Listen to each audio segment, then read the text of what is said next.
Court back in session. I just have one more question for you, Seymour. So you questioned 10 other students about the incident, correct? Yes. How many of them knew about the incident? Only student that knew was D. Price, correct? Only ones who should have knew were Willie, Justin, and his family, correct?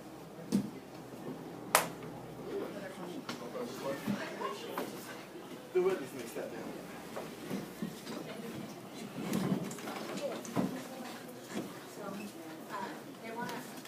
I want to go back when they arrest, and you can say. Oh, wait. I have one. Okay, we gotta move on. No, it's just one more. It's one more. It's really important. It's, no, it's for, yes. It's really important. No.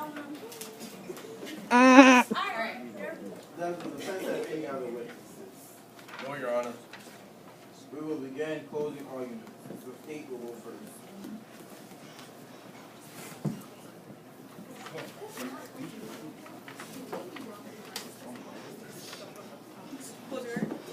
Yeah.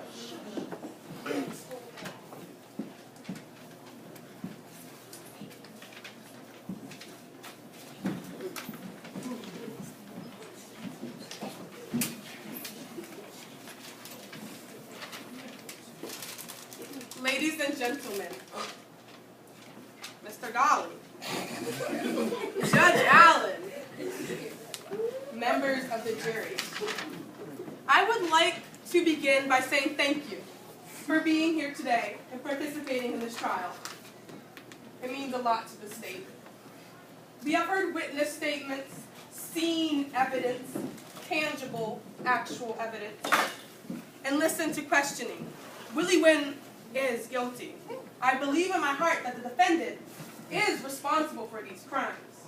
He is responsible for criminal mischief, and he is responsible for defiant trespass. Willie Wynn took advantage of Peaceful Valley, our home, all of our homes, and he should have to face the consequences. On April 1st, Willie Wynn got in an argument with Justin Case, the victim in this situation that turned violent. Justin Case has also not even said that they are friends. He has never said that they were play fighting. It was not in the statements. And it's really just the word of a desperate man trying to get off. He'll say anything. You would be wise not to believe a word out of his mouth. He said, "I'll get you back for this when you least expect it." Willie Wynn said this. And then later that night, he vandalized the Case's residence.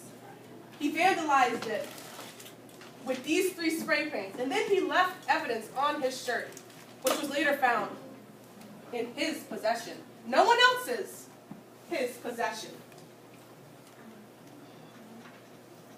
He knowingly destroyed someone's property. And I don't know about you, but I find that extremely unacceptable. We have discovered through our questioning that Willie Wynn had the means, he had the motive, and he had the opportunity to commit this crime. No one saw him walking his dog. He doesn't have an alibi. He had the means, motive, and opportunity. I ask you, I beg you, to please stand on the right side of justice. Stand to do the right thing. We need to protect our community from future situations like this that ripped us to the very core. I ask you to do the right thing. Find Willie Wynn guilty. Thank you. The defense may do that closing arguments.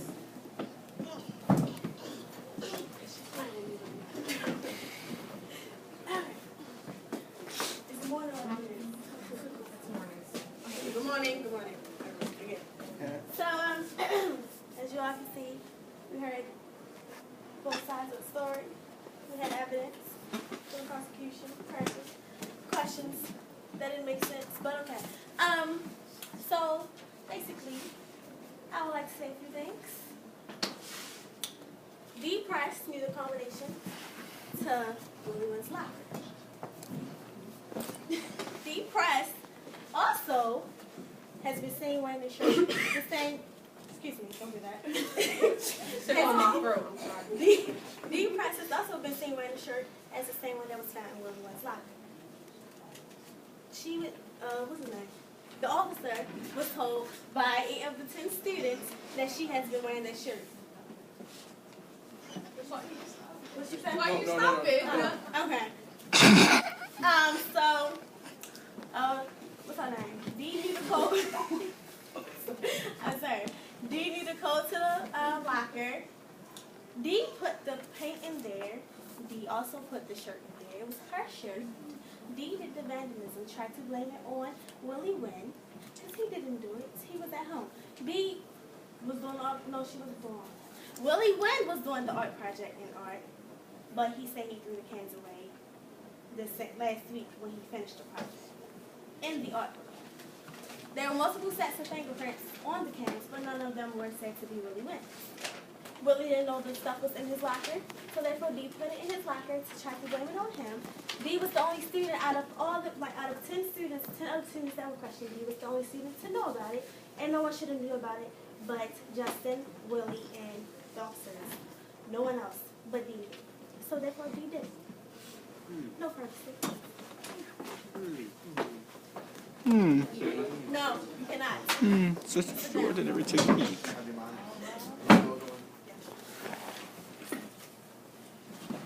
Ladies and gentlemen of the jury, the evidence in this case has been presented and the authorities have completed their salutations. We now arrive at the end when you as jurors are to perform your final functions in this case. At the outset, let me express my thanks and appreciation to you for your attention to this case. I would like committee counsel for the professional manner in which they have presented their respectable cases and for their courtesy to the court and jury during this trial. As jurors, it is your duty to weigh the evidence calmly, without passion, prejudice, and sympathy. Also, speculation, guessing, or assumption play no role in the performance of your duty today. The defendant Willie Wynn stands before you charged with criminal mischief and defiant trespassing. The defense has pleaded not guilty to these charges. The defendant on trial is presumed innocent, and unless each and every essential element of the officer's charge is proved beyond a reasonable doubt, the defense must be found not guilty of the charge.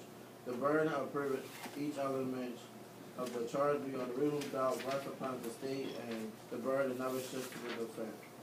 In the beginning statement, I explained you are the judges of fact. You and you alone are the sole judges of evidence, the credibility of the witness. In determining whether the witness is worthy of belief, you may take into consideration the demeanor of the witness interest in the outcome of the trial, whether he or she made an insinuous statement. Count on one of the indictment charges. Willie Wynn with committing criminal mischief. To find him guilty, the state must have provided that he damaged tangible property, that property belonged to another person, and that he acted purposefully when he damaged it.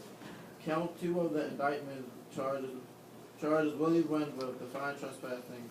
To find him guilty, the state must have proved that he entered an structure and he did so knowingly he had no right to enter or be there.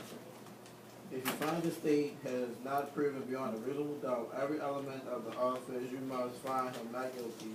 You can find him guilty of one offense and not the other.